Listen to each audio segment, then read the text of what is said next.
अस्सलाम वालेकुम एवरीवन। आज की वीडियो के अंदर हम बात करेंगे पार्किंसन नामी डिजीज का जो ट्रीटमेंट प्लान है, उसका जो इलाज है उसके ऊपर। अगर आप लोगों को पता नहीं है कि पार्किंसन डिजीज क्या है, हमारे जो बूढ़ों में होती है, हमारे बूढ़ों को हम देखते हैं कि वो स्लो हो जाते हैं और हम लोगों को लगता होता है कि ये बीमारी नहीं है, ये जो है उनकी जो है कमजोरी है बुढ़ापे में से। अगर आप लोगों को ये पता नहीं है कि ये बीमारी है तो आप लोग जो है मेरी फर्स्ट वीडियो इसके अंदर जो है पार्किंसन के ऊपर वो जाकर देख सकते हैं। अलामत के लिए इसका जो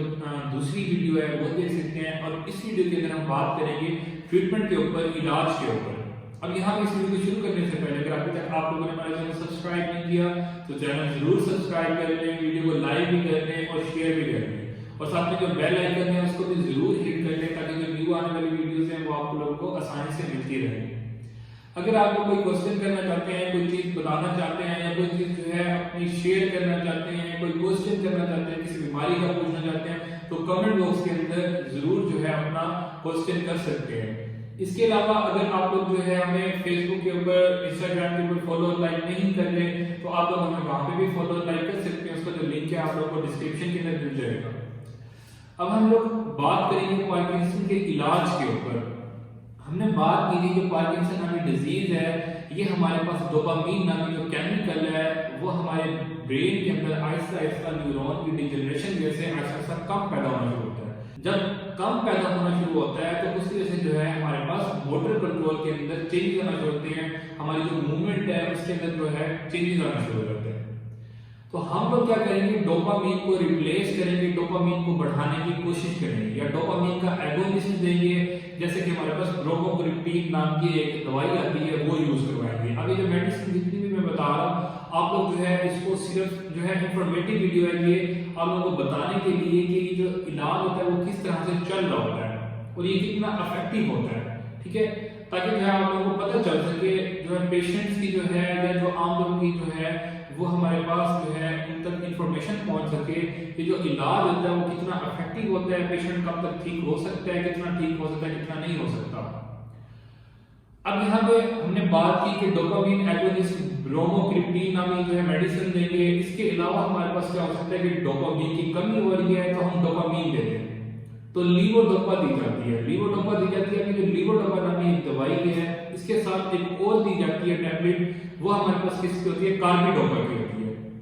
अब जो लीवोडोपा होती है जबकि हमारे जो है हमारे स्टमक के अंदर जाती है और फिर हमारी बॉडी के अंदर जाती है तो ये पेरिफेरी के अंदर हमारी बॉडी के अंदर यूज होना शुरू हो जाती है, ब्रेन तक पहुंच नहीं पाती, तो वहां का जो फंक्शन है वो परफॉर्म नहीं हो पाता सही तरह से। तो कार्बिडोपा जब इसके साथ देते हैं तब वो क्या करती है, इसको पेरिफेरी के अंदर हमारी बॉडी के अंदर यूज नहीं होने देती, ब्रेन तक पहुंचाती है, सीएनएस तक पहुंचाती है और फिर ये जो दवाई है वो यूज होती है और हमें जो है प्रॉपर फंक्शन जो है प्रॉपर जो है हमारे पास इसका जो काम होता है वो मिल सकता है।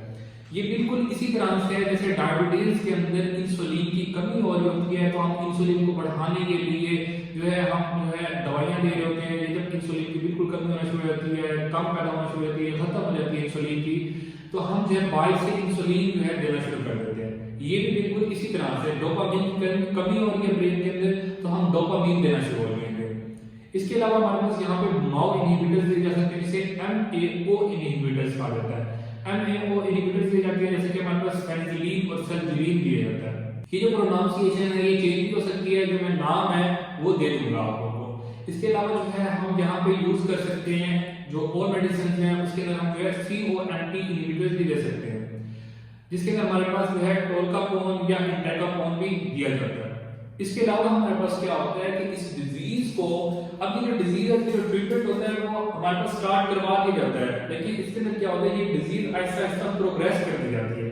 जब ये डिजीज प्रोग्रेस होना शुरू होती है आहिस्ता आहिस्ता बढ़ती जाती है, बढ़ेगी डिजीज, कम नहीं होगी, ये बढ़ेगी। जब ये बढ़ना शुरू होती है आहिस्ता आहिस्ता तब ये जो डिजीज जो मेडिसिन है वो डॉक्टर आहिस्ता आहिस्ता बढ़ाना शुरू कर देते हैं या जो है उसको हल्का बहुत जो है चेंज करना शुरू हो जाते हैं।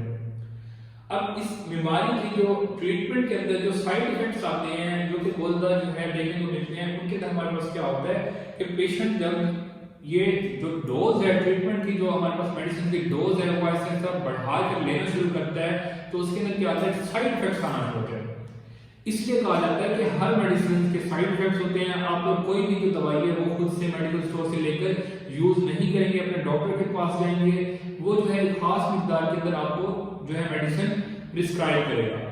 अब जब पेशेंट जो है ज्यादा मकदार में जो दवाइयां लेना शुरू करता है तो उसके अंदर क्या होता है, जो साइड इफेक्ट्स आते हैं उसके अंदर एक जो है लामत दी जाती है, कोरिया हो जाता है। पेशेंट जो है अपने जो हाथ है वो इस तरह से जो है हिलाएगा, ऐसा लगेगा कि जो है जैसे पागलों वाली हरकतें करता है इंसान, उस तरह से जो है वो हाथ हिलाएगा। ये जो कोरिया की जो मूवमेंट होती है ये हमें देखने को मिलती है इसकी हमारे पास जो साइड इफेक्ट्स होते हैं उसके अंदर।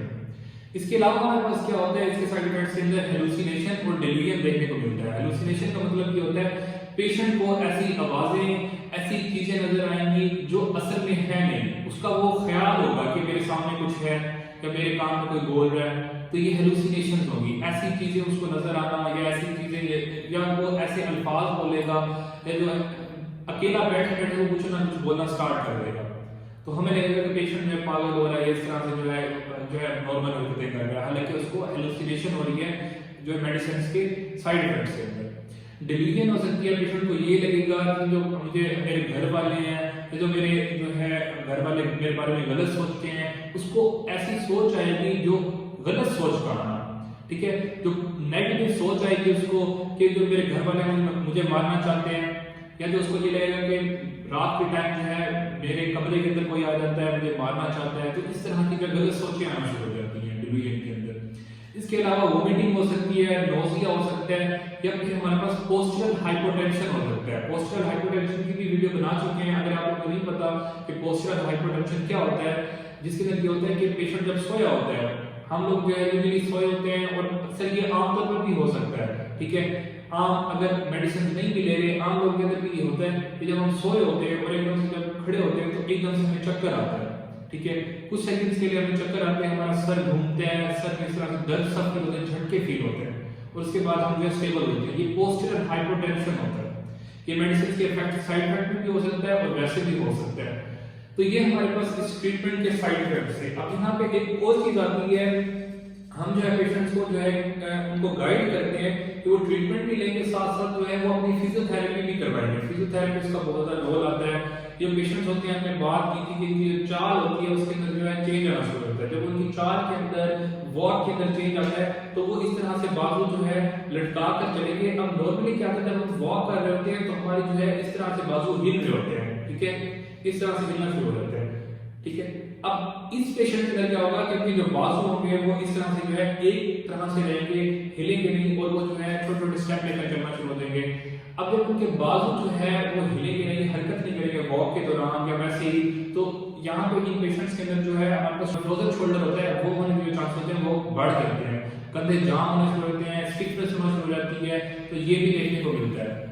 तो इन पेशेंट्स की जो फिजियोथेरेपी करवाई जाती है, फिजियोथेरेपी के अंदर क्या होता है, फिजियोथेरेपिस्ट उनके जो शोल्डर्स होते हैं उनके ऊपर जो है एक्सरसाइजेस करवाते हैं, उनकी मसाज करते हैं, तो उससे क्या होता है उनके कंधे जाम नहीं होते। इसके अलावा जो उनकी वॉक होती है, जैसे कि वो चलते चलते गिर जाते हैं या उनसे चला नहीं जाता या जो है उनका कुक निकला हुआ होता है, ठीक है, उनकी जो पैरास्पाइनल जो मसल्स होते हैं वो जो है हमारे पास वीक हो जाते हैं, तो उनको स्ट्रेंथन करवाकर उनका जो झुकाव होता है इस तरह से उस झुकाव को कम किया जाता है कि जो हमारे पास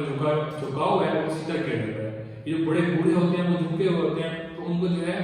फिजियोथेरेपी करवाकर उनकी जो मसल्स है उनको स्ट्रॉन्ग करवाकर उनके जो पोस्चर है वो स्ट्रेट करवाया जाता है। वॉक के अंदर जो है उनकी जो है काम किया जाता है, वॉक को बेटर किया जाता है। तो फिजियोथेरेपी का यहाँ पे